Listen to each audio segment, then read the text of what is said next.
دنیا کی سیاست کے آسمان پر اس وقت سب سے زیادہ طوفان اگر کہیں اٹھا ہوا ہے تو وہ ہے فلسطین کے نام پر، غزہ کی مٹی کے نام پر، قید خانوں میں سڑتے ان جسموں کے نام پر جو 2 سال سے زیادہ وقت سے ایک ایسی جنگ کی آگ میں جھونکے گئے ہیں جس کا فیصلہ خود ان کے بنا لکھا جا رہا ہے۔ اور اسی منظر نامے کے بیچ اسرائیل کے نیشنل سیکیورٹی منسٹر ایتمار بن گویر ایک ایسا اعلان کرتے ہیں جو نہ صرف سیاسی بدحواسی کا ثبوت ہے بلکہ پوری دنیا کے قانون، انصاف اور انسانیت کے منہ پر ایک تھپڑ ہے۔ وہ کھلے عام کہتا ہے کہ اگر سنیکت راشٹر فلسطین کو ایک آزاد ملک کے طور پر مانیتا دینے کی طرف بڑھتا ہے تو فلسطینی صدر محمود عباس کو گرفتار کر لینا چاہیے، انہیں تنہا قید میں پھینک دینا چاہیے اور فلسطینی اتھارٹی کے سینئر افسروں کو نشانہ بنا کر قتل کر دینا چاہیے۔ یعنی ایک طرف نیو یارک میں سرکشا پریشد بیٹھ کر کاغذ پر کریڈیبل ماتھوے ڈو اسٹیٹوٹ جیسی نرم زبان گڑ رہی ہے تو دوسری طرف اسی پلان کے جواب میں اسرائیلی حکومت کے اندر سے ایسی آوازیں اٹھ رہی ہیں جو فلسطین کی سیاست کو باقاعدہ سرکشی، بغاوت اور دہشت گردی قرار دے کر ان کے سیاسی قتل کی مانگ کر رہی ہیں۔ یہ سب اس وقت ہو رہا ہے جب UNSC میں امریکہ کی طرف سے پیش کیا گیا مسودہ جو اب پرستاو 2803 کے نام سے قرار پا چکا ہے، غزہ کے بھوشیہ، اس کی انفراسٹرکچر، اس کی حکومت اور اس کی سرکشا کے اوپر ایک ایسا نقشہ رکھتا ہے جس میں فلسطینی قوم کی موجودگی تو ہے لیکن اختیار بالکل بھی نہیں ہے۔ اس مسودے پر 15 میں سے 13 ملک حق میں ووٹ دیتے ہیں، روس اور چین احتیاط کے ساتھ کنارے بیٹھ جاتے ہیں اور اسرائیل جو ووٹ نہیں دے سکتا کمرے میں بیٹھ کر یہ سب نظر رکھتا ہے کہ کہیں اس پلان میں اسٹیٹہڈ کا لفظ تو مضبوط ہو کر واپس نہیں آ رہا۔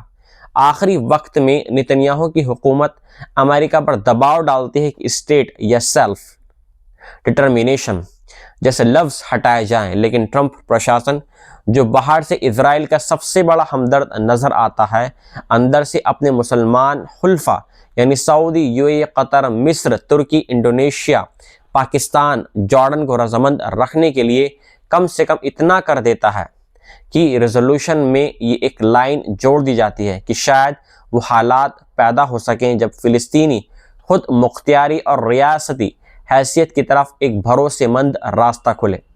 شرط یہ لگائی جاتی ہے کہ فلسطینی اتھارٹی میں سدھار ہوں گے، غزہ کا ری ڈیولپمنٹ آگے بڑھے گا اور پھر ایک وقت آئے گا جب دنیا کہہ سکے گی کہ اب ہم لوگ اسٹیٹ بننے کے قریب، مگر حقیقت یہ ہے کہ اسی کاغذ کے دوسرے پنے پر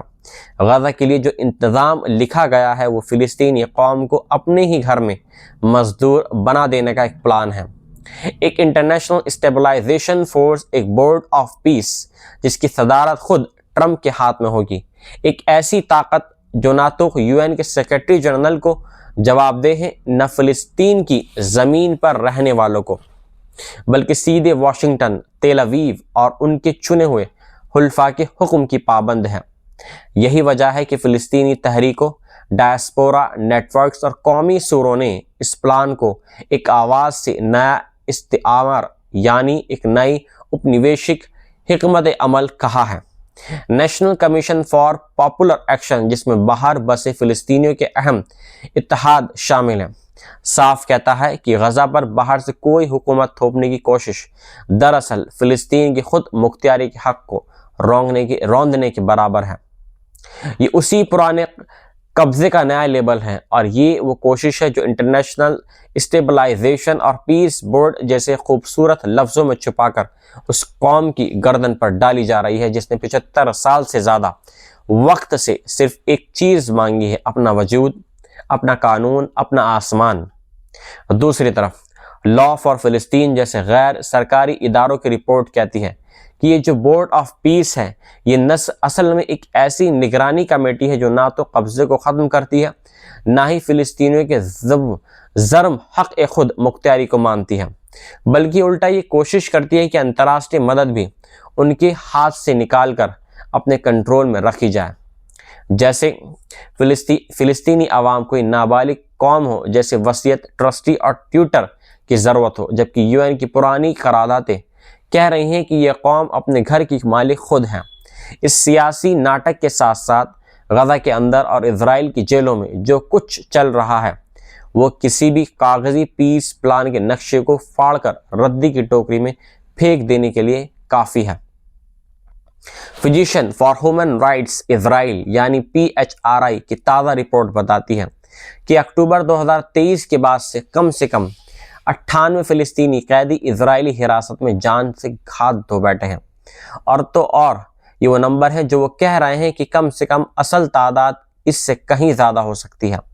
کیونکہ بہت سے لوگ ہیں جن کا کوئی ریکارڈ نہیں، کوئی نام نہیں، کوئی فائل نہیں، جیسے وہ کبھی زندہ تھے ہی نہیں۔ رپورٹ میں درج ہے کہ ان موتوں کی وجہ صرف گولی یا بم نہیں بلکہ تشدد، طبیبی لاپرواہی، بھوک مری، ٹارچر، ٹھنڈ اور گرمی سے بچاؤ کی کمی، یعنی ہر وہ طریقہ جس سے کسی انسان کی زندگی کی روشنی دھیرے دھیرے بجھائی جا سکتی ہے۔ 52 موتیں فوجی حراست میں درج ہیں جن میں سب کے سب غزہ کے شہری ہیں، اور 46 موتیں اسرائیل پریزن سروس کی جیلوں میں، جن میں ویسٹ بینک، غزہ اور اسرائیل کے اندرونی فلسطینی شہری سب اس میں شامل ہیں۔ PHRI کہتا ہے کہ انہیں جو ڈیٹا دیا گیا ہے وہ بھی صرف پہلے 8 مہینوں کے لیے، یعنی اوسطاً ہر 4 دن میں ایک فلسطینی قیدی کی موت۔ اس کے بعد تو 35 اور کیس انہوں نے الگ سے ڈھونڈ کر اسرائیلی حکومت سے تصدیق کروائے ہیں۔ وہ اس بات کی طرف اشارہ کرتے ہیں کہ اندھیرے میں اور بھی بہت سی لاشیں ہیں جن کا کوئی حساب کتاب نہیں ہے، اور رپورٹس کے ذمہ دار نازی عباس صاف کہتے ہیں کہ یہ بھی پورا منظر نہیں ہے۔ ہمیں یقین ہے کہ اور بھی لوگ ہیں جو حراست میں مرے ہیں اور ہم ان کے بارے میں کچھ نہیں جانتے۔ یہی نہیں، IPS اور فوج دونوں نے کئی معاملوں میں صرف اتنی جانکاری دی ہے کہ فلاں جگہ کسی کی موت ہوئی ہے، نام تک دینے سے انکار کر دیا ہے۔ 21 کیس ایسے ہیں جہاں حقائق اور ریکارڈ کے بیچ کوئی میل نہیں ہے، اور یہ سب اس وقت میں ہو رہا ہے جب دنیا کو بتایا جا رہا ہے کہ ہر موت کی جانچ ہوتی ہے، سب کچھ قانون کے مطابق ہے۔ اسی کے ساتھ رپورٹ یہ بھی کہتی ہے کہ غزہ سے اٹھا کر لے جائے گئے سینکڑوں لوگ ایسے ہیں جن کے بارے میں کسی کو نہیں پتا کہ وہ کہاں ہیں، زندہ ہیں یا مر چکے ہیں۔ کوئی مقدمہ نہیں، کوئی عدالت نہیں، کوئی وکیل نہیں۔ یہ جبری گمشدگی کا ایک ایسا سسٹم ہے جو ہر اس قانون کا گلا گھونٹتا ہے جسے دنیا میں نورمبرگ سے لے کر آج تک انسانی حقوق کے نام پر لکھا تھا۔ ذرا سوچیے، ایک طرف اسی اسرائیل کی حکومت کا وزیر ہے جو کھلے عام کہتا ہے کہ فلسطینی صدر کو تنہائی کی کوٹری میں ڈالنے کا انتظام ہو چکا ہے، اور دوسری طرف جیلوں کے اندر وہ کوٹریاں ہیں جن میں درجنوں لوگ بنا نام کے، بنا کیس کے، بنا مقدمے کے 2 سال سے زیادہ وقت سے سڑ رہے ہیں، اور کوئی پوچھنے والا نہیں، کوئی جواب نہیں، کوئی عدالتی نوٹس نہیں، کوئی پروسیکیوشن نہیں۔ PHRI صاف کہتا ہے کہ 2 سالوں میں اتنی موتوں کے باوجود کسی ایک شخص پر بھی مقدمہ نہیں چلا، کسی ایک جیلر، کسی ایک افسر، کسی ایک کمانڈر پر بھی الزام نہیں لگا۔ تو پھر یہ موتیں کیا ہیں؟ حادثہ، قسمت، جنگ کا سائیڈ ایفیکٹ، یا ایک ایسی پالیسی کا حصہ جو کہتی ہے کہ قید کرو، چھپا دو، اور مگر اگر مر جائیں تو بس فائل بند کر دو۔ یہی وہ پرسٹھ بھومی ہے جس پر UNSC 2803 جیسا ریزولوشن ایک چمتکار فریم کی طرح ٹنگا جا رہا ہے، جس میں سامنے کی طرف پیس، سیلف ڈٹرمنیشن، اسٹیٹہڈ جیسے لفظ لکھے ہیں، اور پیچھے کی دیوار پر تازہ خون کے دھبے اب بھی سوکھنے کا نام نہیں لے رہے ہیں۔ غزہ کی گلیوں کی مٹی، جیلوں کی کال کوٹریاں، کیلوں اور رسیوں سے جکڑے ہوئے ہاتھ پاؤں، بھوکے پیٹ، تڑپتے جسم، یہ سب اس کاغذ پر لکھے کسی ایک جملے کو جھوٹا ثابت کرنے کے لیے کافی ہے، جس میں کہا گیا ہے کہ حالات ایک بھروسے مند راستے کے لیے تیار ہو رہے ہیں۔ دوسری طرف عرب اور مسلم ملک کا ایک گروہ قطر، مصر، UAE، سعودی عرب، ترکی، پاکستان، جارڈن، انڈونیشیا ایک جوائنٹ بیان جاری کرتا ہے کہ وہ اس امریکی پلان کے حق میں ووٹ چاہتے ہیں۔ وہ چاہتے ہیں کہ ان کے پاس غزہ میں اسٹیبلائزیشن فورس بھیجنے کا مینڈیٹ آئے، اور پھر وہی فورس، وہی سپاہی، وہی بختربند گاڑیاں، وہی چیک پوسٹ جو کبھی اسرائیلی قبضے کی نشانی سمجھی جاتی تھی، اب انترراشٹریہ امن کے نام پر کسی اور جھنڈے کے ساتھ اسی زمین پر کھڑی ہوں۔ لا فار فلسطین لکھتا ہے کہ یہ سب دراصل قبضے کو نیا نام دے کر جاری رکھنے کی ایک کوشش ہے۔ یہ ٹرسٹیشپ کی ایک ایسی سوچ ہے جو مانتی ہے کہ فلسطینیوں کو اپنے گھر، اپنی زمین، اپنا بجٹ، اپنی حکومت چلانے کے لیے بھی کسی باہری بورڈ کی ضرورت ہے۔ اس بورڈ میں کون ہوگا؟ امریکی، یورپی، عرب، ناٹو سے جڑے ہوئے ملک، اور وہ بورڈ آف پیس جس کی صدارت کرنے والا امریکی صدر خود اس جنگ کا راجنیتک فائدہ اپنے نام کرنا چاہتا ہے، جسے فلسطینی اپنی نکبہ کی تازہ کڑی کہہ رہے ہیں۔ 9 مہینے، 12 مہینے، 2 سال کی جنگ کے بعد جب غزہ کھنڈر بن چکا ہے، اس کے اوپر پیس پلان کی چھت ڈالنا کتنا آسان ہے، لیکن جو لوگ اس کھنڈر کے ملبے کے نیچے دفن ہوئے ہیں، جو جیلوں کے اندر بنا نام کے مر گئے ہیں، جو بے نام قبروں میں دفن کیے گئے ہیں، ان کے نام اس پلاننگ کی کسی لائن میں نہیں ہیں، ان کی مانگیں کسی پیراگراف میں نہیں ہیں، ان کی آواز کسی بورڈ آف پیس کی میٹنگ میں نہیں ہے۔ اور پھر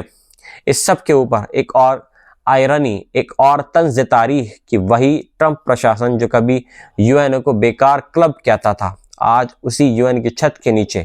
اپنے پلان کی مہر ڈھونڈ رہا ہے تاکہ دنیا سے کہہ سکے کہ دیکھو یہ تو انترراشٹریہ قانون سے منظور شدہ ہے، لیکن اندر خانے یہ پلان نہ یو این سے چلتا ہے، نہ غزہ سے، یہ چلتا ہے تیل اویو کی سیکیورٹی کنسرن سے اور واشنگٹن کی چناوی سوجھ بوجھ سے۔ اور یہ سب اس وقت ہو رہا ہے جب نتنیاہو اپنی کیبنٹ میں بیٹھ کر اپنے دائیں بائیں بیٹھے انتہائی برسری قومی وزیروں کو تسلی دے کر کہتا ہے کہ میں اب بھی فلسطینی اسٹیٹ کے سخت خلاف ہوں۔ یعنی ایک طرف یو این ایس سی کے کاغذ پر سیلف ڈٹرمنیشن کی سیاہی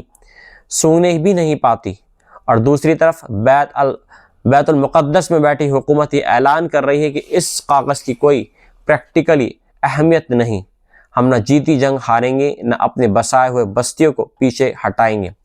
اور اس سب کے بیچ وہ فلسطینی قیدی ہیں جو سیل نمبر 13، 17، 29 میں بیٹھے ہوئے ہیں، جنہیں نہیں پتا کہ باہر کون سا قرار پاس ہوا ہے، کون سا وزیر کیا بول رہا ہے اور کون سا بورڈ آف پیس بن رہا ہے۔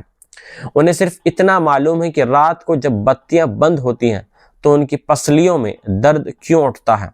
ان کے شریر پر چوٹوں کے نشان کیوں ہیں، ان کی دوائیاں کیوں روکی گئی ہیں، ان کی ملاقاتیں کیوں بند کی گئی ہیں، اور رات کے سناٹے میں قید خانے کی دیواروں میں سے گونجنے والی سسکیاں کس کی ہیں۔